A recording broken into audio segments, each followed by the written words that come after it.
When I watch your stream, you have your Overwatch game announcer in Korean. A lot of players do that. Why do you do it?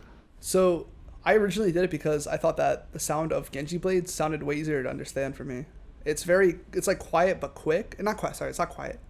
Like in the English, like the way he says it in English is very long and like loud, but like in the Korean version, it's loud but short and it's quick. So like you can hear it, but then you also can hear where he's coming from and like where he dashes from. So like he can pull out his blade in English and you'll hear his voice line as he's dashing, instead of, you see what I mean? Instead of hearing the voice quick and then the dash afterwards. So it's like sometimes if he's behind me and he's blading, there'll be times where I don't need a trance because our Mercy could have gotten away, but like it's like hard to explain. Like I could just hold trance longer as long as I know where he is, but like I could hear it very easy and quick where his dash lands in the Korean version over the English version. I even play with the Korean version online, like on the LAN client. So it's like, it just helps with voice lines for me at least. The voice lines are very like subtle and quick. Like, same thing with like Korean language, like Arhan. We're playing with Arhan recently, and he says things very like quick, and like, but like the information gets across. Like in English, I noticed that we'll be like, you know, this target's 1 HP or something. That's like a lot of words compared to what they say. They'll say, even though it's basically low, it's like really quick, but like it's very fast and it's not like, it doesn't flood comms. So it's like, it's all to do with communication. It's nothing like, it's not an advantage for like for other people. I mean, it might be an advantage for me because I feel that way, but like it's just preference, I guess. That's so interesting. I didn't know that was like a gameplay optimal thing to do. The fact that it actually helps. I don't know if it's like a gameplay optimal thing, but it's more so like a comfort thing because like I just, like at least for a support role, I just can hear like exactly where he's dashing to, and it floods comms when it's in English because he goes like Rugu, whatever he says, Takuya, and that's how. I guess it's technically Japanese, huh?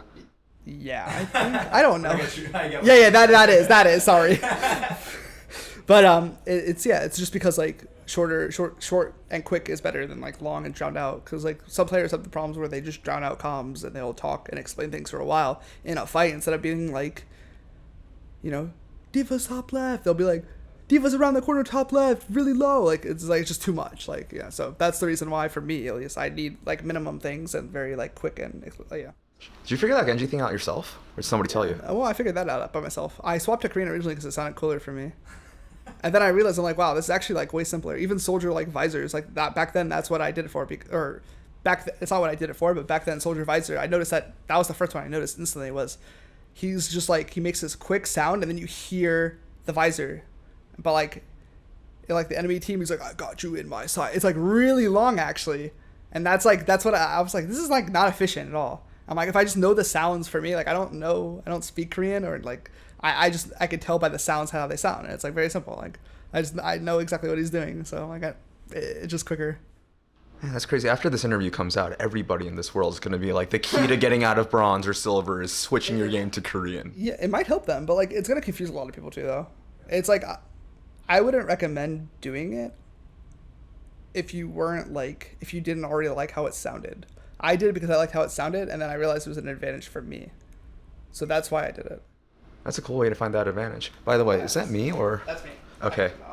It's all good as long as we catch it right now. That is so much, because I was just kind of like, oh, maybe he's just like super into Korean culture, like just liked how it sounded. I am into like Asian culture though, like super. I'm gonna be traveling to Thailand soon, and I'm gonna like be doing it by myself. I don't know where I'm going yet, but I'm gonna go by myself to learn more about myself. So.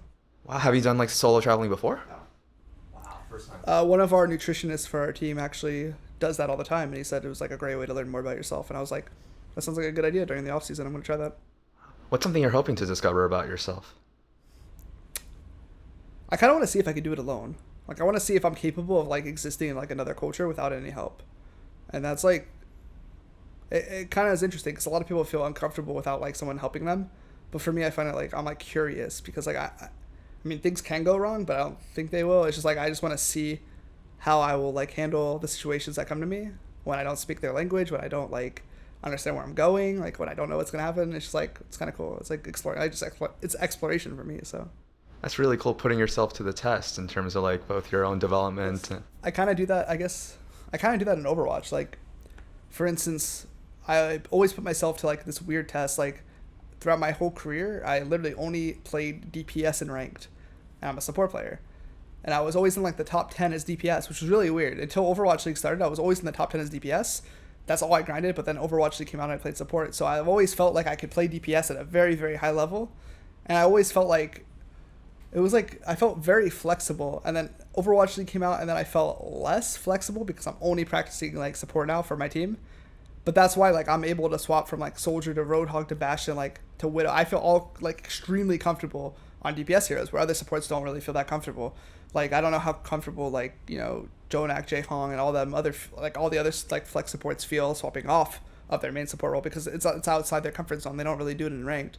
But I have like a bunch of accounts that I've always played on like that. So I've always felt more, I guess, like I've always exploring to see if I could do it. That's what I'm like trying to make off of. Like I definitely like can push myself to the limits to see if I can like play DPS roles, and I can, and that made me like very, like I guess it made me happy to know that I could, because usually when you're a support player, like you can't play tank or you can't play DPS. When you're a DPS player, you can play support. It's like very hard to be that versatile. So it was cool to see that I could do that. So I think based on your personality, the innate quality in you to want to push yourself and see if you can actually do, see if you're actually capable of doing. I constantly push myself, like no matter what the situations are, and like sometimes it's a bad thing because it'll like result in me like making a huge mistake on stage.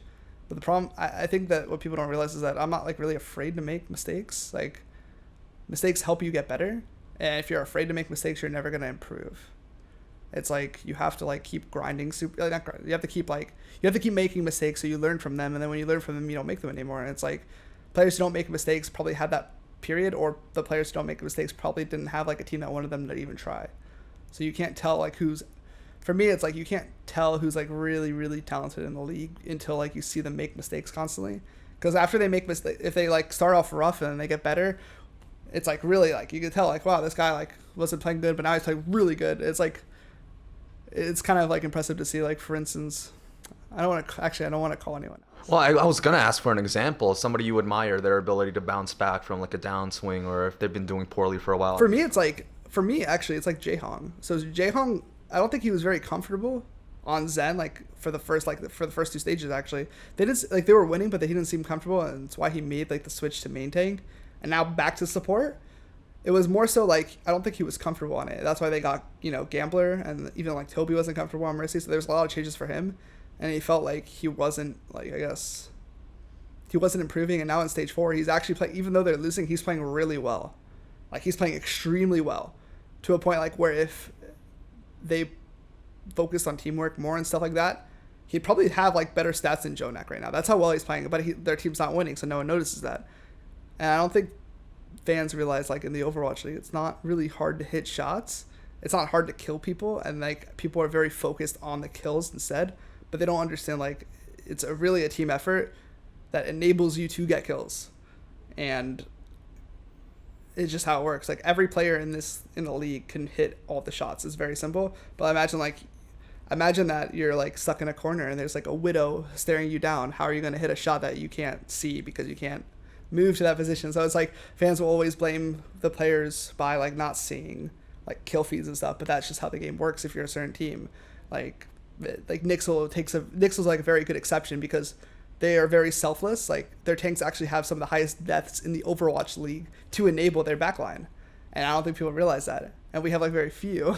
So I have like a lot of criticism right now on Reddit for my own play, and I'm like, it doesn't really bother me, but it's like it seems kind of absurd that like people are like they can't realize that it's not necessarily how like one is performing. Like if someone was performing bad, they would like talk about it and like tweet about it. Like all the players do that. They're like, I'm performing bad, I'm sorry.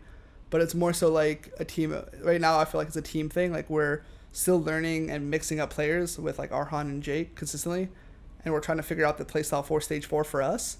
And I feel like we're getting a good grasp on it right now. But even though that we lost last week, it was, you know, it was my fault. And I'm like, okay. And like, it didn't really bother me, but I'm like, okay. I don't know what else to do, really.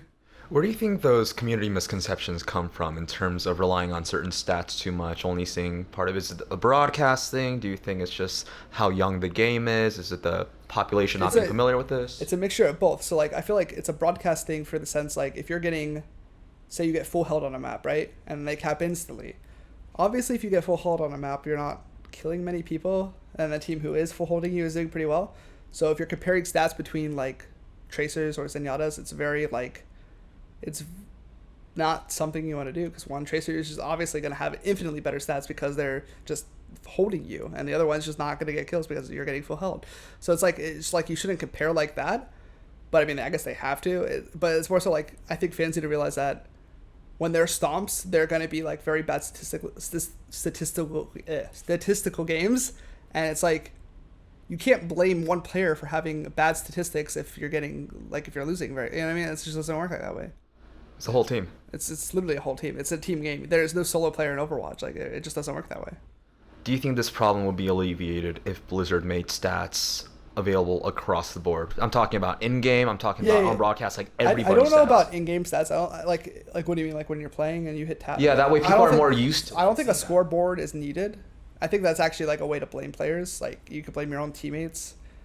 Like it's just not good. I think that like public statistics, like if they release it themselves, is actually really good. It's healthy because you get to see like all overall statistics for every single player and see like how they're doing in all the matches across. Like imagine someone has like a super bad week, right? The team gets 4-0'd and like this player looks really bad, right? And you can see statistics from the week prior. You're like, oh, he did fine, but because they just got stomped, that's why like his statistics are bad.